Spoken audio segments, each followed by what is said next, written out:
I have a disability, but it's not one you can see. A year ago, I had a huge life turn where I suddenly lost vision in my left eye due to a clot in my retinal vein. So that threw me a curveball that I never in a million years thought I would experience. I'm healthy, I'm young, I'm active, I'm fit, and yet here I am navigating vision loss. I would say just push forward, push through that uncomfortable and that discomfort, because that's where growth happens. On the other side of that, you are going to be the person that you were designed to be, with all of your beauty and gifts and wisdom. And I remember one of the producers in the background saying, Gina, what I want you to channel in your face is you feel whole. I had to stop myself from just sobbing, because the thing that I love about Rebel Roots is that there is always a new conversation to have with someone that you see virtually, but never have met in person. And so this platform gives me those moments where someone makes an introduction and then I get to have an inspirational conversation with someone across the coast. I'm in the East Coast, you're West Coast. It's an awesome good thing about technology is that we can be almost like in the same room and connect. I was just going through Gina's bio, and she has a list of all these things. Sourdough, she's physical therapy, she sews, she's gone through some life turns that have gave her unexpected twists and turns of her life. And so we are ready to dive in. Welcome, Gina.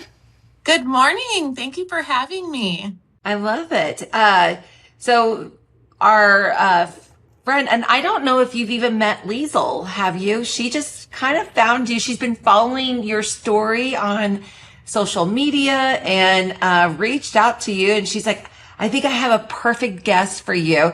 And yeah, I just can't wait to dive into your story. Thank you. Yeah. We don't know each other personally, but we have followed each other for a while and we're connected virtually, which, like you were saying, technology is amazing for that. So tell me a little bit what is currently going on in life. Well, I'm a busy mom of 2, teen and preteen, and live in Denver, Colorado.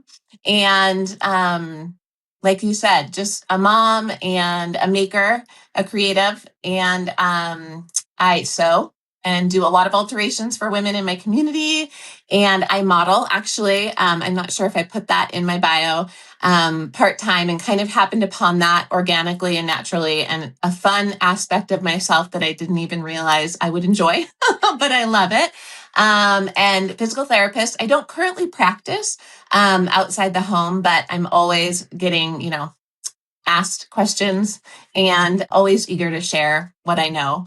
And yes, a year ago, I had a huge life turn where I suddenly lost vision in my left eye due to a clot in my retinal veins. So that threw me a curveball that I never in a million years thought I would experience. I'm healthy, I'm young, I'm active, I'm fit. And yet here I am navigating vision loss. So you currently still have vision loss in that eye? I do. And they don't, it's not black when you lose blood flow. So I didn't lose arterial blood flow. It was more on the venous. So my eye couldn't drain and it damaged the neurons within my eye. So my retinal cells, my cones, my rods, and the doctors basically don't know a lot about it. They don't know why it happened. I've been to doctors for a year, literally straight, practically monthly, every specialist you can imagine, and no one can tell me why. And so they also can't tell me if it'll ever come back. It has improved. I couldn't really see anything in May of last year. And now my body, the body's amazing. That's what I love about being a PT, is that it's meant to adapt physically, mentally, emotionally, and my body has done just that. So it doesn't really impact me as much as it did. If I shut my right eye, it does. But my right eye has kind of taken over. My brain has decided oh yeah, this is my new normal and we're gonna plod through. And that's exactly what it's done. So take me back. You said it was in May last year. Mm-hmm. Did you wake up with this and you just came out of bed, woke up, and then you're like, I can only see out one eye? No, actually, so in April of last year, I was making sourdough as I do most nights. And I was loading my Dutch oven, my heavy cast iron, into my oven, and I looked right quickly, and I felt really weird, like almost like I could pass out, and I had never experienced that. And I was like, well, that's weird. And so I shut the oven and I went and stood by my sink, and my left eye like went pixelated. Like I couldn't put together a vision or an image. And I started freaking out because I thought I was having a stroke. And being a PT, I know the signs. So I had my son get my husband, and I had him take my blood pressure. I had him do like a balance test. I had him do some screening, and everything was pretty much normal. And I was like, well, I'm not going to go to the emergency room. And then within like 5 minutes, my vision came back. And I was like, well, that's weird. So I made an appointment with my doctor, and she was like, well, I want a brain, image. I want you to go to the cardiologist because I've been having some heart palpitations. So I started down that path. And then, so I started with cardiology, and they pretty much cleared me of anything. And then about 2 to 3 weeks later, I woke up feeling fine, did my morning routine, and I was blow drying my hair, and I lost vision, and then it didn't come back. And ironically, I had an eye appointment that day because that was part of my like check off list from my doctor, right? And so I drove myself to the eye doctor, and he scanned my retina, and he was like, oh, you had a retinal stroke. And I was like, what? And so then I went to the emergency room, and they did a brain CT and made sure I wasn't having a cerebral stroke, which I wasn't, thankfully. But yeah, that started my path, and that was in May of last year. That is crazy. And so they can't there's nothing that you did in that day. It's just like a spontaneous retinal. So it was a clot. Clot. A tiny, your retinal veins, your retinal arteries are tiny, tiny, tiny. Like they can't even see them on imaging. They're that small. They basically diagnosed you off of what your eye looks like behind. So like I had hemorrhaging in my eye because the blood couldn't leave my eye. So it was just hemorrhaging out, which you can't see, everyone who looks at me. And I think that's been the hardest part of this journey is just, I have a disability, but it's not one you can see. And I obviously can't see. But so when people see me and they, look at what I'm doing and what I'm still accomplishing, they're always like, oh my gosh, but you don't look any different. And I'm like, no, I don't look different, but my vision is different. I can't see things like I used to. But like I said, over the year, it's been amazing what my body has been able to do, even with that lack of vision. That's awesome. Yeah, it's so crazy with that. And I just keep thinking, because I think one of the biggest things in life is eyesight, right? Like that's just one thing that I feel like we get every day, and we take it for granted that we wake up and we can see all the colors and all the shapes, and we have all these visuals. And then to have that instantly kind of taken away, it's just one of those things. Even I think too, kind of maybe during COVID, that, we got our taste went away for just a period of time if you got it. And you take a lot of little things for granted along the way until you lose them.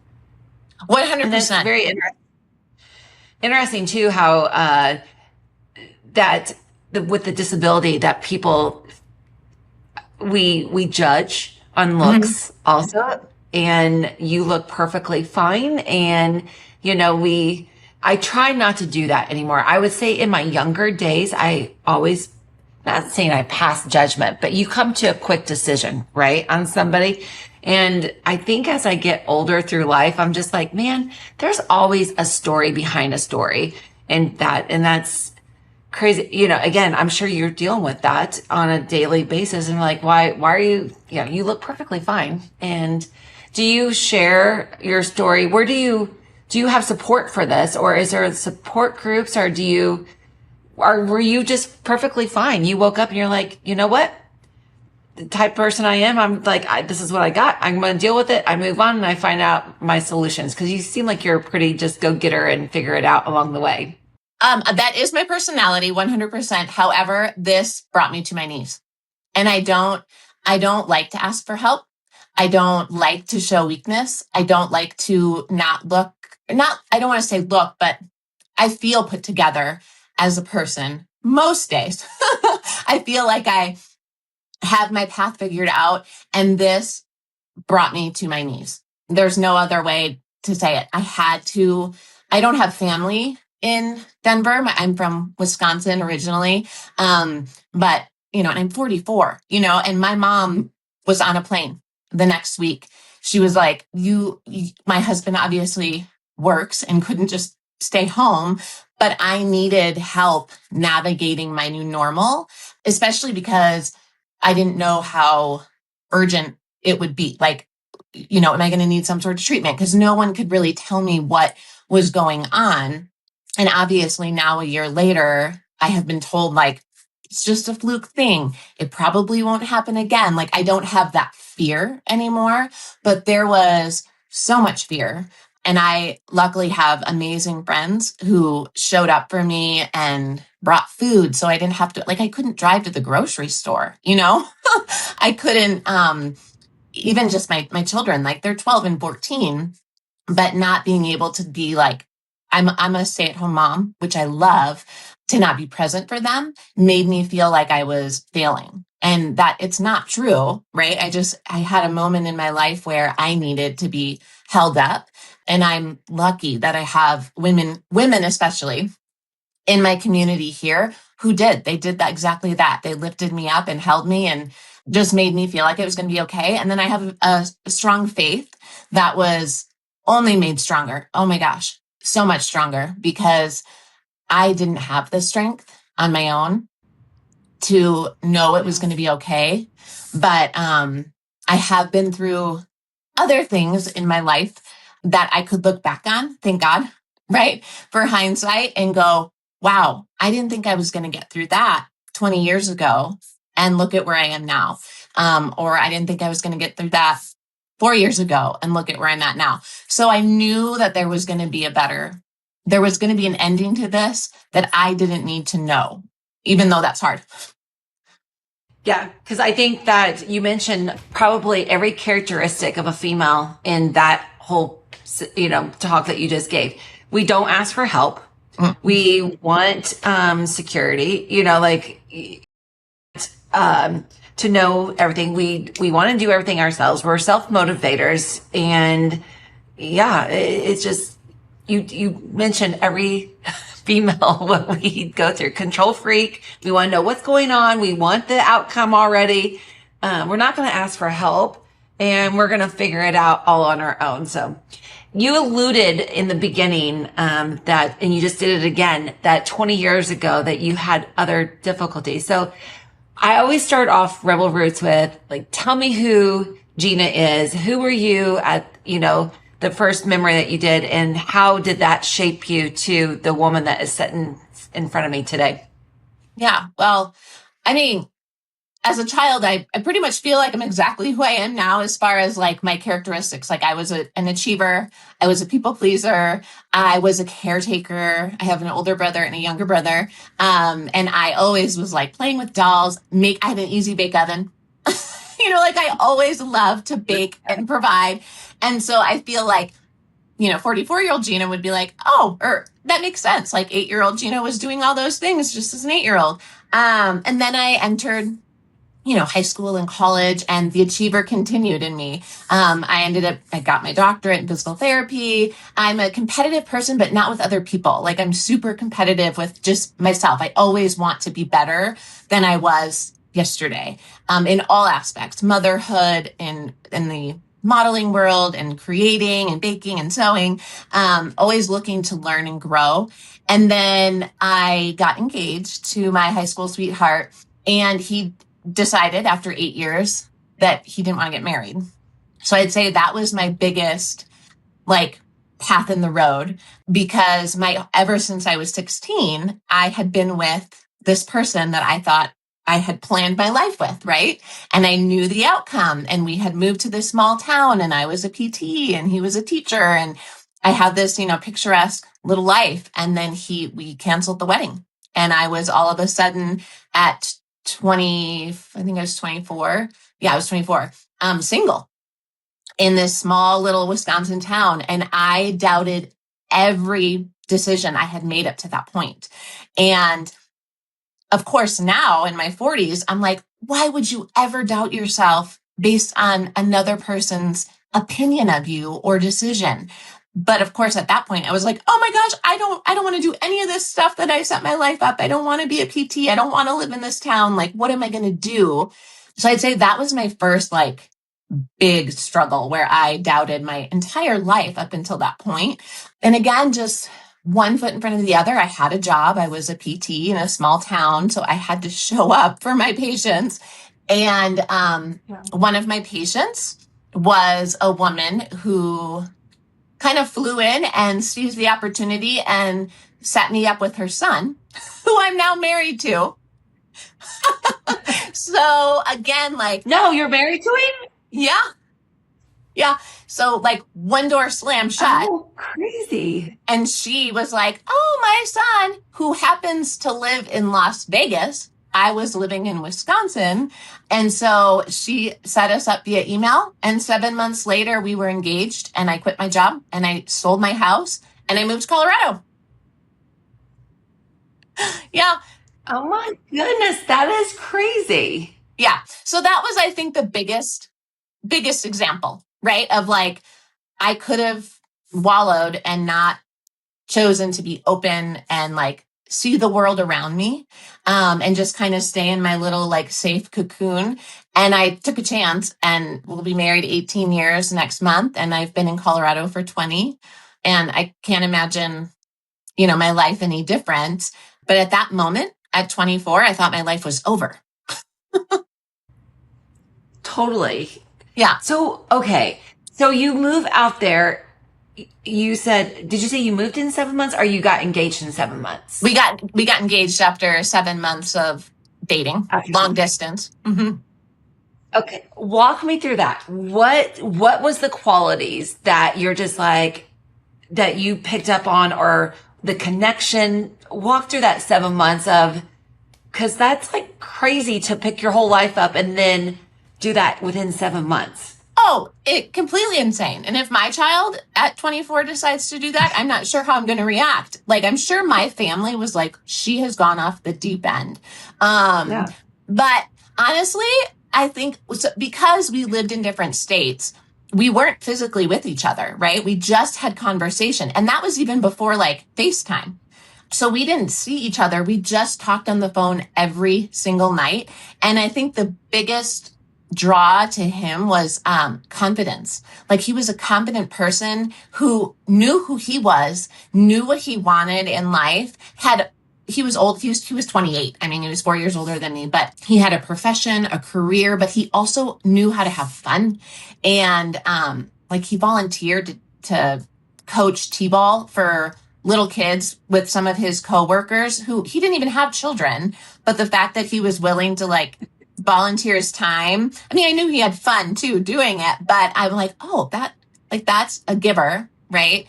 Someone who's willing to give of themselves, even though it brings them nothing tangible, just gave him that opportunity. So I think that was the biggest thing. And just, I had done the 8 years steady relationship, what I thought was right. And then when I met my husband, my now husband, it just felt right. And I know that sounds so cliche, but it was it just felt right that I was willing to quit my job, sell my house, and leave my entire family. My whole family is in Wisconsin, and then move to Colorado. I mean, Colorado is amazing, but. Yeah, no, I think that should be on all you single ladies out there, when you're looking for a guy or a hookup, if they volunteer for any sort of kids leagues and they do not have a child of their own, I think that is a pretty cool characteristics of them, right? Yeah, that's a great sign. He had a golden retriever, and I am a huge dog lover, and she keeps coming in and out of the room because she needs to be like near me at all times. But he had a golden retriever who he like loved and adored, and I had a dog too. And it just like, I'm like, oh my gosh, you're a big dog person. Like, you love to be outside. You love to be with people. Like, he's a big people person. So I agree with you though. If someone is willing to give of their time with nothing in return, like that's a huge green flag. I totally think that's a great green flag to go on. I'm going to definitely mirror that to my single friends that are looking at the moment. Yeah, totally. Okay, so you moved to Colorado. You moved to Colorado, and you move in, you are engaged. I'm assuming that the wedding came as quick as the engagement did too. It was about a year because we decided to get married back in Wisconsin, even though we lived in Colorado. He's from there. I'm from there. All of our family, a lot of our friends were there. So we were kind of planning like a destination wedding from Colorado. So yeah, we got married like a year later.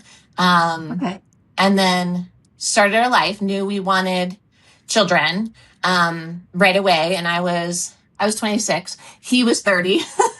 And 26. He was 30. And we started trying pretty quickly. And unfortunately or fortunately, depends on how you look at it. At the time, it felt unfortunately. But I was diagnosed with infertility.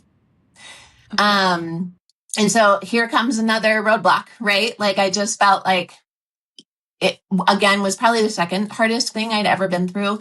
And so we went down the path of infertility treatments, which I was a 26-year-old super healthy female, never in a million years thought that I would have troubles having children. And it was like the one biggest desire of my heart was to be a mom, and to have that roadblock put up it brought me to my knees. That was probably the second time that I was just completely like, okay, I'm not in control of this. As much as we think we're in control of having children, we're really not. And so we went down that path. And again, I was so grateful to have John, my husband, by my side for so many reasons, to go on that journey, because it is not an easy path. And it's disappointment after disappointment until it's not, right? Until you get that positive pregnancy test, which we ended up doing in vitro fertilization, and got my daughter after 2 years, I think, of going through treatments. And she's 14 now. Aw. And so what about, you said you had a son also? Mm-hmm. So same process? No. So when she was 12 months old, I found out I was pregnant naturally, and shocker of my life, because after going through so much to get our first, to then be surprised. And the doctors had told me, like, again, I seem to be like, I don't know, people can't figure me out, because the doctors were like, there's no reason you shouldn't be getting pregnant. Like, your uterus is healthy. Like, yeah, I had some things, but nothing like, red blaring. This is the reason why. So I was diagnosed with unexplained infertility. And so they did warn me. They said, like, you can get pregnant naturally. It just for some reason isn't happening. And of course, you're like, after the 2 years of what I just went through, I don't think so. And then it happened. And so they're a year and a half apart. And it's a beautiful blessing. At the time, I'll admit, I was terrified. I was like, I can't have a second baby. I'm not ready. And again, like, it wasn't up to me. And I'm so thankful it wasn't, because in my opinion, God's timing is perfect. And it is evidence now. They're super close, and boy, girl. So there's definitely some fighting, especially at 12 and 14.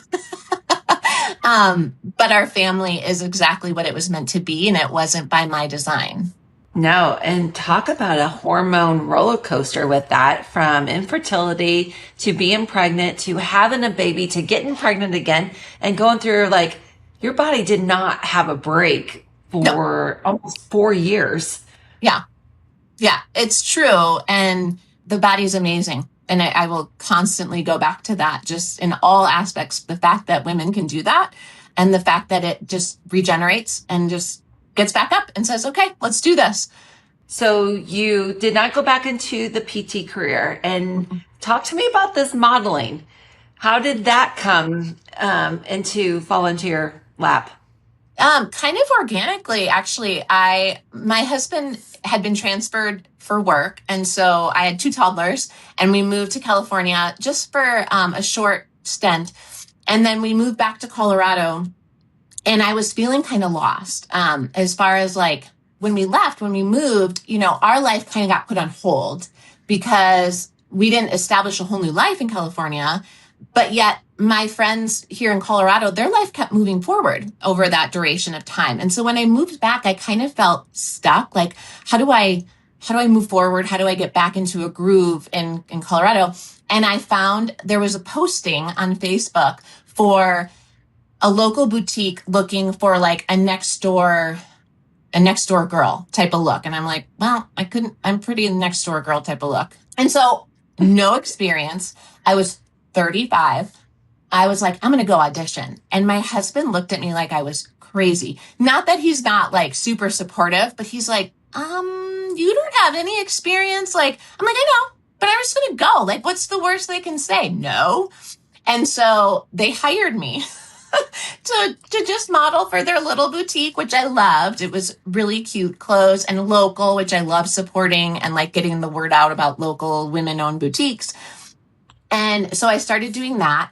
And then I started just kind of freelancing and posting about it on Instagram. And then an agency reached out to me in Denver and was like, are you represented? And I said, no. And I wasn't really planning on being represented. And they're like, well, we'd like you to come in. And I'm like, okay. So I went in, and again, I was at this point probably 36, 37 maybe. And it's brutal to go, like they pick you apart and tell you everything that's wrong with you. And then maybe sprinkle in a few things that are right. And for me, it was like that. All right. I'm very Colorado, right? Like I'm not high fashion. I'm not a New York or an LA model. I'm very like, I'm, size 8 and natural looking, like I haven't had any work done. And that's kind of what Colorado looks for, right? That's kind of the image, the woman of Colorado. So anyways, they hired me to represent me. And then, I booked jobs through them, and it's been so fun to just be a part of different opportunities that otherwise I wouldn't have access to. Tell me one of your favorite shoots that you've done. Oh, for sure. It was just actually maybe a year ago. It was for a big hospital healthcare group campaign. And you put in your, my agent will text me or email me and be like, do you want to be submitted for this job? And I always, if it fits, I'm like, yeah, of course, let's do it. And I very rarely hear back, right? It's a very like hit or miss industry. It's not like you're booking gigs constantly. And so I forgot that I had put in my audition, and I then lost my vision in May, and the shoot, I believe, was in June or July, and I got it, and I didn't know I had gotten it. She emailed me and was like, are you still available to do this shoot? And I was like, oh my gosh, yes. So again, I pulled my bootstraps up because I was terrified. I was like, I can't see. But like, I don't need to be able to see to smile and to look good in photos and to be a part of like a campaign. And it was for a healthcare group. So it just felt so right. And I think my favorite moment was we got to shoot, like I hike, I mountain bike, I road bike, and very active. And we were shooting an outdoor campaign as part of the campaign. And we were up on top. It was sunrise. The sun was coming up. It was beautiful pink skies. And the photographer was having me do like yoga up on the mountain and taking pictures of me. And then they were having me hike up this hill and then like turn around and they would catch like my profile. And I remember one of the producers in the background saying, Gina, what I want you to channel in your face is you feel whole. And I had to like stop myself from just sobbing because I didn't feel whole up until that moment. Right? I felt like I had lost a significant part of who I was a month before I lost my vision. And in that moment, it was just a beautiful reminder that like, we can lose parts of ourselves along our journey, but it doesn't make us not whole, right? It just means we're growing into a new space. Maybe we had to shed something in order to grow into the person that we're supposed to be. And so that was by far my favorite shoot because it hit me deeply. And I knew that I would be able to channel that through the joy in my face, through the surrender in my body. So that was probably my favorite shoot. I love that. That's so good. All right. So yeah, for a single lifetime, you have been through so much. 8-year relationship, and especially at that young of age, we all think that we have found the forever, and 8 years is a long time to be with someone and to go through almost the whole process. And then, in that relationship, only to find that your PT patient sets you up with her son, which turns out to be an amazing hookup. No, I shouldn't say hookup, but meet and greet, right? 7 months later, you are engaged. A year later, you're married. You moved across the country to be there, want to start a family, get told, no, not going to make this easy for you. Go through an entire path of infertility only to have your baby girl and get pregnant right after that. I mean, and to now, how many years, and then to go through this kind of disability and losing your eyesight. You're just amazing, Gina. I love this story. Well, thank you. And thank you. Through all of this, you bundle it all up after I and I'm sure I'm missing out on some of the other stories too, because we didn't even get into sourdough or sewing or any of the stuff or the kids. But if you had to sum this up and you were talking to all of the females out there, what would you say if you could just, what's the message from all of these experiences that you've endured? Is there a common theme? Definitely, I feel like growth happens in the uncomfortable. And because what we tend to want to pull back when something feels uncomfortable or if there's any sort of discomfort, right? We're humans. We want to feel secure and safe and comfortable. And when something doesn't go our way, whether it's small or big, people tend to recede. And I would say just push forward, push through that uncomfortable and that discomfort, because that's where growth happens. On the other side of that, you are going to be the person that you were designed to be with all of your beauty and gifts and wisdom. And that comes from those growth opportunities. So I think that would be my biggest advice.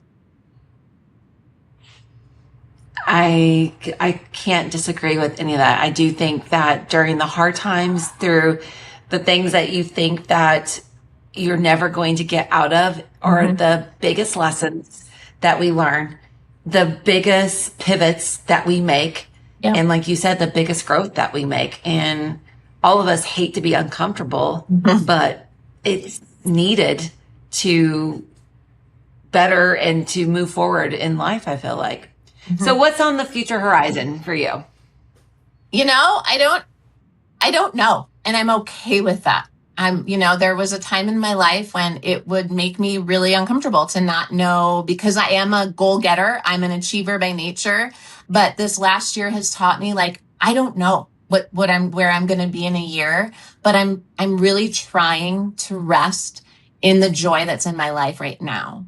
And taking every opportunity that comes my way, whether it feels like the best right thing or if it feels a little uncomfortable, I'm much more apt to say yes in my life. Like even this podcast, when I was approached, I was like, nope, at first, because I was like, what do I have to add? I have a little bit of imposter syndrome. And so I was like, no one is going to want to hear my story. No one is going to find anything I say interesting. And then I thought about it for a second and I was like, no, because even if one person goes, wow, okay, yeah, I find that amazing or inspirational, or if she can get through hard things, I can get through hard things. So that's what I think, looking forward to the most, is just saying yes. I love that. And I love that you said that because you just gave me chills, because I've asked several women exactly the same thing. I'm like, I find you so interesting and the things that you're doing are so amazing. And I'm like, I don't know what you're talking about. Like exactly like that. They've said no to me. I mean, they later come around, Yeah. but it surprises me so much of us that we don't think that our stories are worth sharing, like you just said. And this is an amazing story, and you've gone through so much, and the lessons that you've came out of that you can just keep iterating to the women out there who just had an 8-year breakup that feel like they can't go on, or someone who, is going through the infertility, that you just gave them hope that you had your first child and the second one was so easy with that, and I understand the whole imposter syndrome. I've dealt with that my entire life also. And I wish so many more women knew that what they had to share was so worth hearing. And I love that. Yeah, agreed. We all have gifts. We do. That's great. Yeah. Is there Yeah. anything that I did not touch on that you want to say? I don't think so. I think you got a pretty good overview of the last 40 years of my life. Well, thank you so much for being on here and sharing your story and saying yes to something that uncomfortable. And hopefully there is growth from this, and that if you are listening to it and you need to hear this, we got you. Yeah. Well, thank you so much.